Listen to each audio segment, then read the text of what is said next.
Alright, started a stream. Quality looks okay. Checking it here.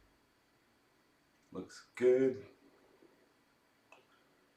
Alright. So, I wanted to do a follow-up video to my last video about can I use the Director Mini to replace my YoloBox Pro. And I've been using it now for 2 weekends. The first weekend I brought my YoloBox, the second weekend I didn't. Over those 2 weekends we've had 7 different baseball games that I've streamed, so about 14 hours worth of content and a lot of use. But let's sort of get into the story. I'm gonna put myself down here, and yeah, I had this previous video, can I use a Magewell Director Mini to replace my YoloBox Pro? And shortly the answer is yeah, you can. I pasted this video, I tried to share this video in some of the YoloBox forums, and YoloBox says they welcome constructive feedback on their Facebook forums, but every time I tried to bring it up, which was only twice, it was deleted, and I asked some admins, hey, was this deleted on purpose? Didn't really get good answers, so I feel a little frustrated with that. But in any case, that's why I'm making the follow-up to that video. This was my original list. I wanted remote control, I wanted NDI, I wanted reliable 60 frames per second, 4K cropping, and swappable batteries. And I just want to say remote control has been amazing. That is me. I am not sitting at the fence. I was able to sit in the shade, I was able to go get a drink, I was able to move wherever I want and still control the access. So that's been amazing. NDI is super great. So I have my little mobile phone, and it's running an NDI cam, so this is just a live view. This is just from an iPhone with an NDI cam, so I'm able to bring that into the feed anytime I want, and then do that. That's kind of a throwback because I'm now again putting just a phone on the fence, but that phone on the fence is integrated into the Magewell and gives me a lot of other control and access. 50 frames per second, or sorry, 60 frames per second. I have been shooting that and sending that. I'm not sure that all of my inputs support that, and but I've been able to slow my videos after they've been uploaded to YouTube, and everything looks really crisp and clean, so I've been really happy with that. I've not fully tested 4K cropping, I'll get into that, but the swappable batteries has also been really, really great. Back to that NDI cam. The swappable batteries, I'm using 2 of them there on the back. These are from SmartRig, and they also support USB-C charging, and so that's been a really nice add-on. So going back to our slides. Great. So I want to call out some limitations that I've had with Magewell. There's no built-in function to restream. Restream meaning send one stream out and then stream it out to multiple destinations. I did this pretty regularly with the YoloBox with the usual intent of I would send my stream to Game Changer and YouTube, and sometimes 2 Game Changers and 1 YouTube. I've had to learn how to do this myself. There was a great walkthrough from Aaron about how to do this using Nginx. I think I've discovered some other ways. I'm learning this. I'll try to share some of that.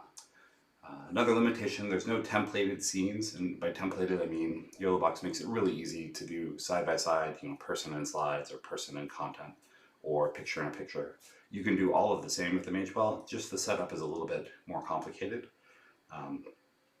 No replays. I've had some kids who really like to use the replay button of the YoloBox. I've always felt you have the live stream, you can just hit back and watch it again yourself. But it's kind of interesting to make that part of the workflow. And there have been some bugs. Auto follows video will often get re-enabled, and audio follows video will often get re-enabled, and I don't really want that. And there's currently no HTML overlays, which ironically I was using for clock before. Clock is a built-in, so I can enable a clock like this in the corner of the screen, just to keep track. I've got my bug up so it might not show. But the idea of HTML overlays is you can go out to the internet and grab other content and overlay it, which is really powerful, but it's not a current feature. Wins. So what are some cool things that I've really enjoyed? Dual control, so the ability to not just control on my phone or computer, but also hand another one to someone else, and they can do the scoreboard, or they can do scenes on their phone while I'm doing something else. And just the ability to have two operators interacting with the system is pretty great. I've been using USB audio in. I've had really good results with it. I didn't think I would use that, and I'm not even sure if that is a feature of YoloBox. It might be, but it's been really helpful. Some of my new mics are USB based, and I tried that out.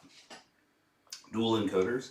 The Magewell has two different encoders, so even right now I'm streaming at 10 megabit and I'm recording locally at a higher quality version at 15 megabit. I found that to be really nice. I've been using that a lot. There's been great support. There's been at least a few individuals from Magewell in Facebook group talking about feature requests and cataloging people's asks and really getting everything together. They did issue a fix when some early reported bugs were deemed important. I mentioned the built-in clock. Those have been all great. So that's most of what I wanted to cover in terms of wins. I wanted to show you just physically, side by side, that the Magewell is less than half of the size of the YoloBox. If I set it on top, just gently, you can see that it's not even half of the side, and this height is about the same. I brought like a little pencil, and the width is about the size of a pocket knife, so you get a sense for the scale. I think that color is going to blow this all out, but you get the gist of the scale. This was my setup over the weekend. So I had 3 different cameras, including NDI cameras and USB-based mics. And again, I had my laptop there just as a backup, but I was able to do everything on my phone. So I'm able to sit there on the side of in the shade. Here I'm not in the shade, but I was able to move around, go wherever I want, sit, stretch my legs, not have to sit and operate just from behind, which has been fantastic. And I think that's all I wanted to cover. Let me know if anybody has other questions about how I can compare the two. I've had a lot of experience in both, and I'm hoping this helps other people make decisions about what device is right for them, and hopefully it improves both of these systems. Thanks so much for watching.